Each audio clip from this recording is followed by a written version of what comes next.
突袭熟睡俄军，乌军收复顿涅茨克材料厂所有阵地。平安夜，俄军强突第聂伯河，结果悲剧了。波兰军团杀进乌克兰，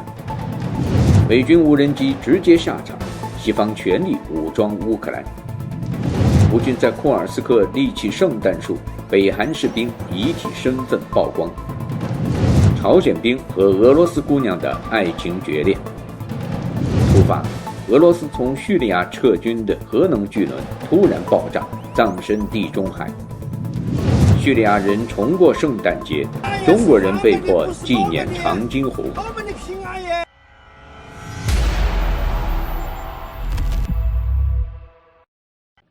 俄乌前线战事更新，乌克兰在顿涅茨克的局部反击正在取得成效。最新消息，乌军收复了恰索夫亚尔当地材料厂附近的所有阵地。开源情报防御者报道，当地时间12月24日前后，乌克兰武装部队在节日期间发动了突袭，目标直指顿涅茨克的恰索夫亚尔一带。随即他们在该地的耐火材料厂附近和俄军展开激战，并成功将对手赶出了此地。截至目前，根据最新的战役地图显示，乌军已经收复了材料厂的所有阵地。恰索夫亚尔别看只是个小城，面积仅有18平方公里，但距离顿涅茨克城只有66公里，而且处于交通要道，位置十分特殊，理所当然的成了俄乌双方的兵家必争之地。早些时候，俄军曾一度突进到该地的材料厂周围，但现在已被乌军全部击退。预计接下来双方的争夺还会持续激烈。与此同时，在卢甘斯克战场，乌克兰还突袭了当地的塞雷布里亚森林区。乌军是在夜间发动行动的，当他们抵达俄军的阵地时，对方竟然还在掩体中熟睡。接着乌克兰人迅速发动攻击，在打搅了俄军的美梦后，控制了这一据点，开始清理阵地。长期以来，广袤的森林地带一直是俄乌两军交火的重要战场。不久前，在哈尔科夫，乌军就将俄军全部打出了森林区。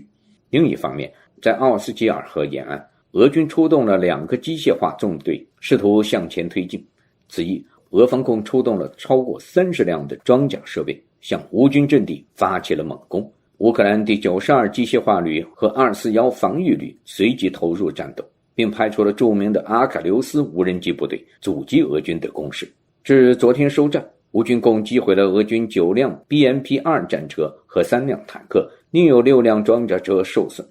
乌克兰的无人机和标枪导弹在战斗中发挥了不小的作用，这种针对装甲洪流的打击，他们已经是越发娴熟。不过按照俄军的部署看，他们应该还会在未来几天发起冲锋，乌军需要坚守的阵地还有不少。红军村方向，战争研究所的报告称，俄罗斯军队正在该市南部和西南部推进。分析人士认为，俄罗斯可能优先考虑包围红军村，或者推进到顿涅茨克第聂伯罗彼得罗夫斯克州行政边界。这意味着俄军进攻的重点已转向开阔地带，而不是如红军村那样防御严密的较大城镇。这是近来他们推进的速度明显加快的原因之一。当然，俄军的战术成功也显示了他们在俄乌战场的实战洗礼中，战斗力也在随之加强。他们确实学习得很快。最新的地理定位图片显示，俄罗斯部队已经出现在顿涅茨克第聂伯罗彼得罗夫斯克行政边界的10公里以内。而在库拉霍夫方向，俄军昨日共进行了34次推进尝试，试图突破乌军位于彼得罗巴普列夫卡的阵地，未能成功。在大新希尔卡或者叫大诺沃希尔卡方向，乌总参称，乌军正在采取稳定措施，努力维持通信线路和补给线路，以防止马卡里夫卡的乌克兰国防军被包围。过去24小时，乌克兰炮兵明确加强了此方向的支援。第聂伯罗前线，过去几天，俄军每天在这条轴线上发动5至7次步兵袭击。根据乌克兰南部防御部队发言人弗拉基米尔·沃罗申的说法，俄军没有计划直接攻击赫尔松市本身，而是试图在第聂伯河右岸建立一个立足点。此前有消息称，俄军为跨越第聂伯河作战准备了4000军队。乌军透露，俄军试图在平安夜突破第聂伯河，结果不但进攻失败，还有整排的俄军被全歼，无法返回。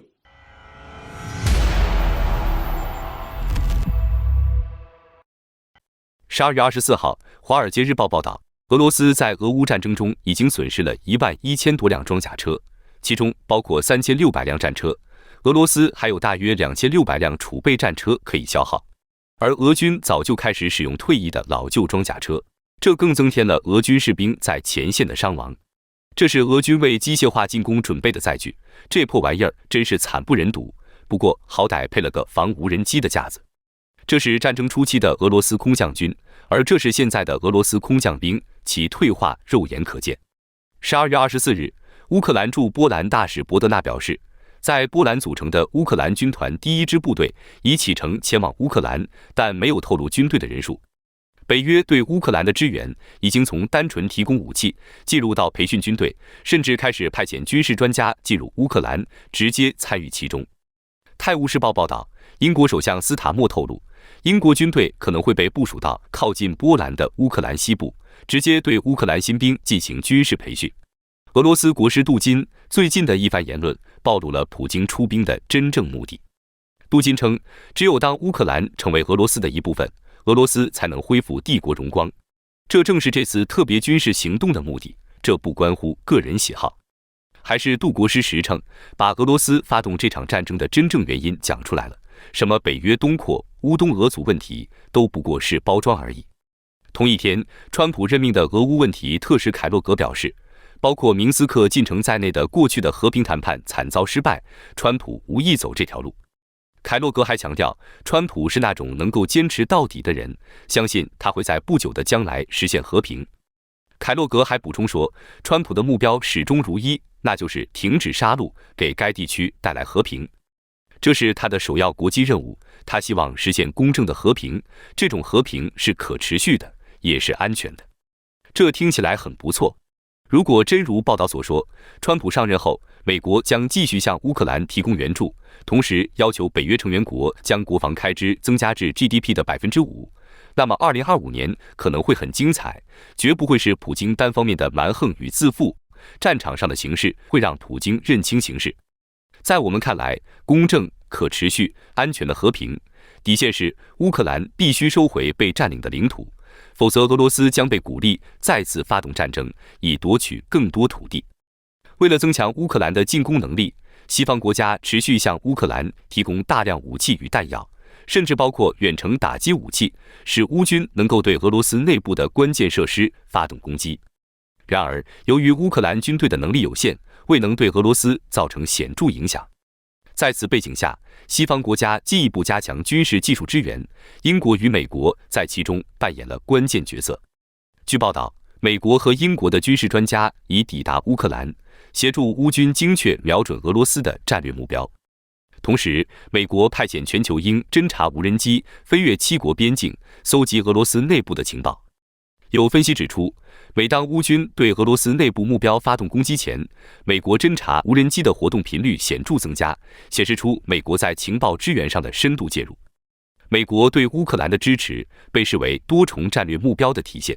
首先是遏制俄罗斯影响力。自克里米亚危机以来，美国担忧俄罗斯试图恢复前苏联的霸权地位。支持乌克兰不仅是对主权国家的声援，也是对俄罗斯扩张行为的警告。此外，支持乌克兰也巩固了北约联盟的团结。美国透过展现对乌克兰的支持，加强了北约成员国的信心，尤其是东欧邻俄国家，从而增强联盟的防御能力。再者，美国借此传播民主价值，展现其对民主与人权的坚持，并维持其作为自由世界领导者的形象，何乐而不为？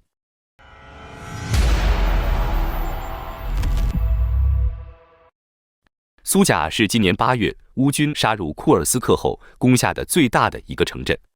到目前为止，该镇仍然控制在乌克兰人手里。RBC 新闻报道，在库尔斯克重镇苏贾，乌克兰人庆祝起了圣诞节。画面中的士兵们正站在一棵圣诞树旁，后面则是高高飘扬的乌克兰旗帜。这个场景必将定格在双方的战争记忆中。对于乌克兰人来说，今年的圣诞有着非比寻常的意义，因为这是他们第一次在12月25日过节。2023年的7月28日，乌克兰总统泽连斯基正式签署法案，将圣诞节从东正教的1月7日改到了12月25日。这也是基辅进一步融入西方的标志，同时意味着更加远离莫斯科。所以，对前线的乌克兰战士来说，这将是一个崭新的圣诞节，特别是身在库尔斯克的乌军。这是他们3年来第一次在俄罗斯的土地上过圣诞，实际也是2战以来近80年首次有外国军队攻入俄境内过节。乌克兰人也将在库尔斯克跨年。之前，普京曾给俄军设立了好几个最后期限，誓言要将乌军赶出库尔斯克，但至今都未成功。截至目前，乌军在库尔斯克的特别军事行动也已超过了140天。与此同时，乌克兰境内也洋溢起圣诞的气氛，甚至在距离前线的城市也不例外。比如，在俄乌激烈交战的波克罗夫斯克，人们已在布置节日，准备美食，而这里离战场不过6公里。几个月前，俄媒就称会很快拿下这一区域，但直到圣诞来临，这个战略要地仍在乌克兰手中。另一方面，俄军则给乌克兰人送来了特别的圣诞礼物，在圣诞期间向乌克兰境内发动了大规模的空袭。泽连斯基在早些时候的讲话中表示，共有70多枚导弹来袭，乌军的防空系统至少击毁了50枚。目前损失还在进一步统计中，显而易见，俄乌双方都没有在圣诞期间休战的打算。在这之后，无论是乌东、克里米亚还是库尔斯克的战场，战斗还将持续白热化。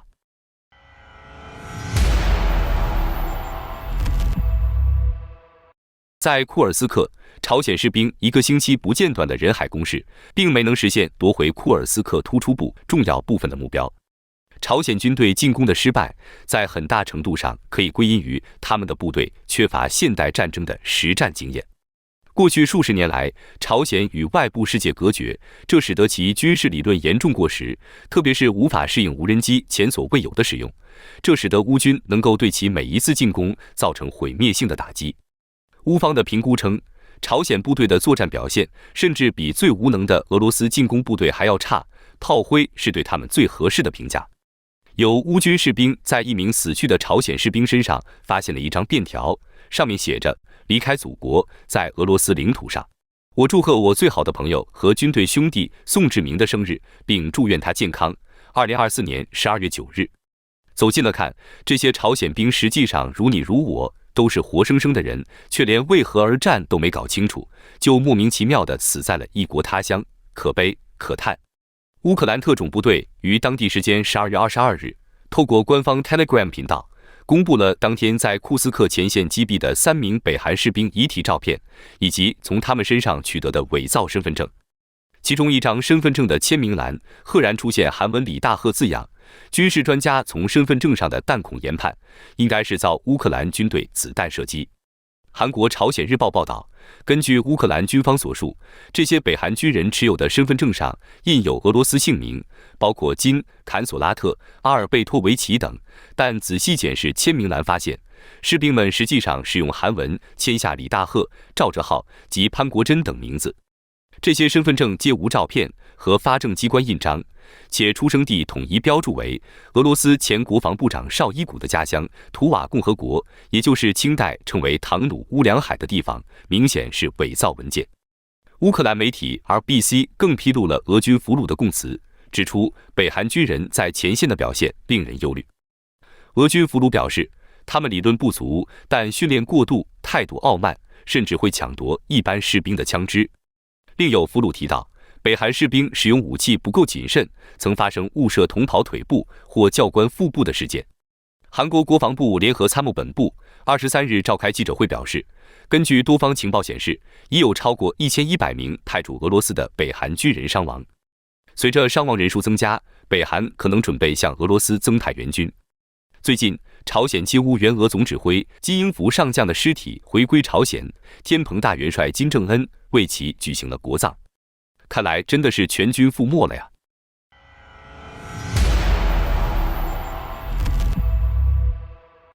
朝鲜领导人金正恩日前派出上万名朝鲜大兵前往乌俄战争前线。然而，如今传出这些士兵伤亡惨重，网络上也流出一段凄美爱情故事：一名朝鲜大兵成功交往俄罗斯女友，但这名大兵可能已丧生，俄女得知后悲痛不已。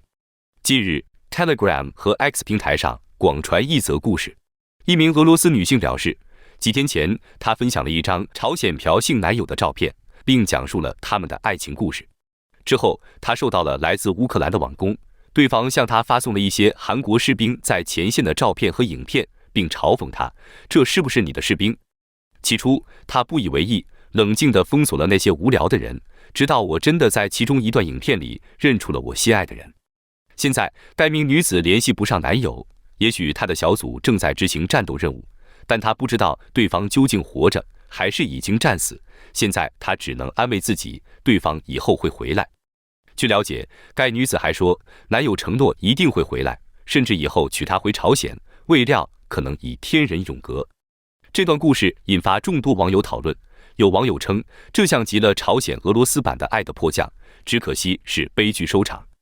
另外，也有网友直呼是真爱 ，RIP。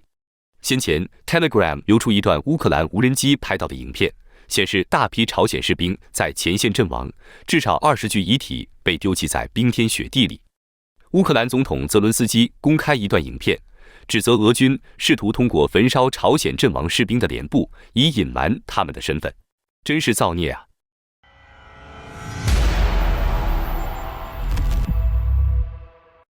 乌克兰特工针对俄罗斯要员的清除行动似乎还在持续展开。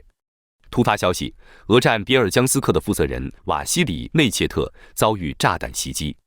诺尔报告报道，当地时间12月24日前后，在扎波罗热州的别尔江斯克地区发生了数起爆炸，随后就传来别尔江斯克的所谓占领委员会的负责人内切特遇袭的消息，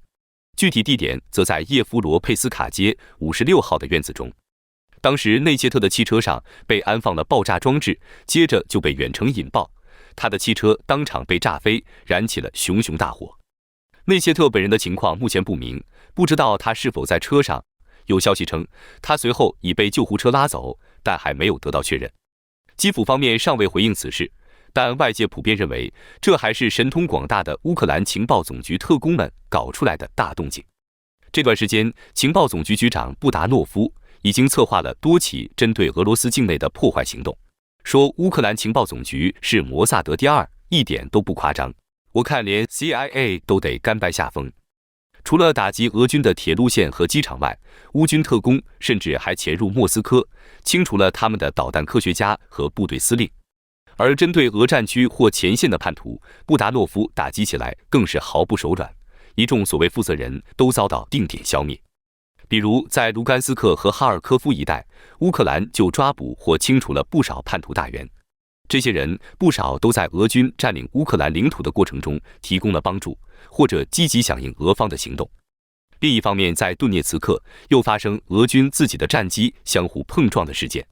据接近俄罗斯空军的频道 Dosi Shpiona 发布的消息，一架苏25战机在顿涅茨克的上空同本方的 CALA 侦察无人机相撞。该频道声称，苏25战机的机头已经严重受损，但却又强调它最终还是安全返回了基地。从现场流出的影像看，该战机的破坏程度相当大，预计一时也难以修好起飞，再难发起攻击。俄乌战争以来，俄军已发生过多起战机冲撞或者地面防空击落自家战斗机的事。没办法，这又能怪谁呢？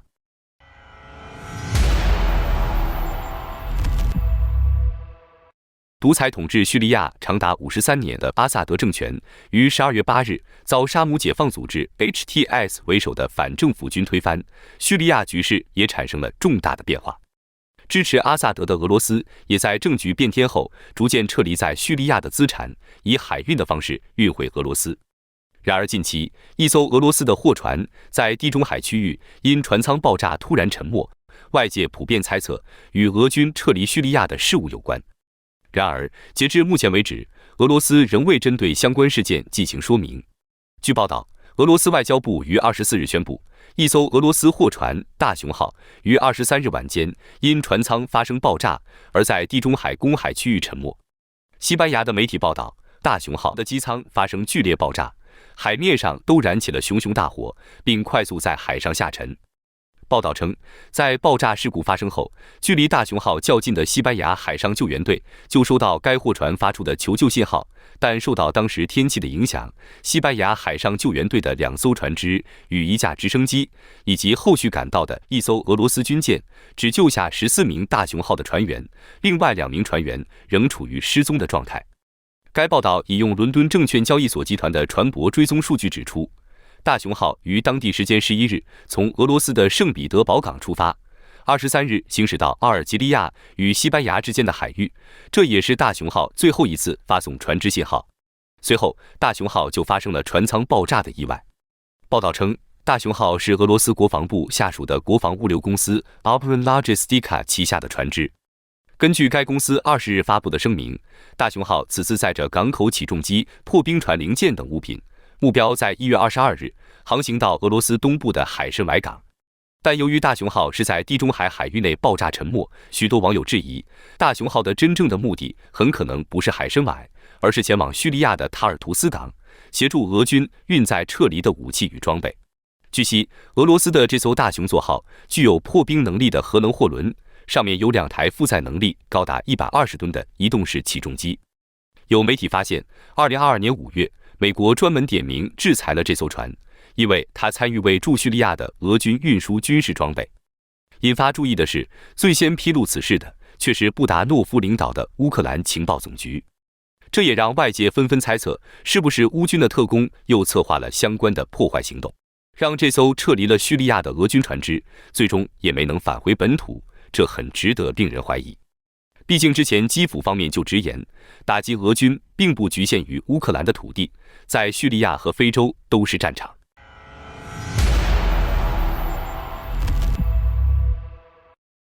如果说2024年哪个国家的变化最大最快，当然是叙利亚了，仅仅11天就推翻了阿萨德的独裁统治。刚刚，叙利亚新政府宣布，圣诞节为公众假期，12月25和26号为休假日，这预示着叙利亚已经开始走上了宽容的世俗化进程。而与此同时，中共却在邪教化的路上越走越远。中共外交部发言人表示，12月24日是所谓抗美援朝长津湖战役胜利74周年纪念日，是每个中国人都要铭记的日子。而中国各大媒体也跟着跪舔，中国没有平安夜，只有长津湖战役胜利日。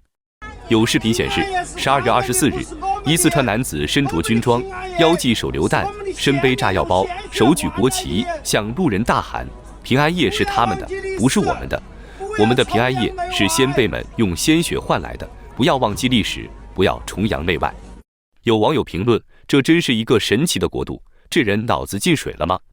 还有人在群里兜售圣诞小夜灯，被小粉红一顿洗刷后，瞬间从祝大家圣诞节快乐切换成了铭记历史、勿忘先烈，真是深得上意，切换自如啊！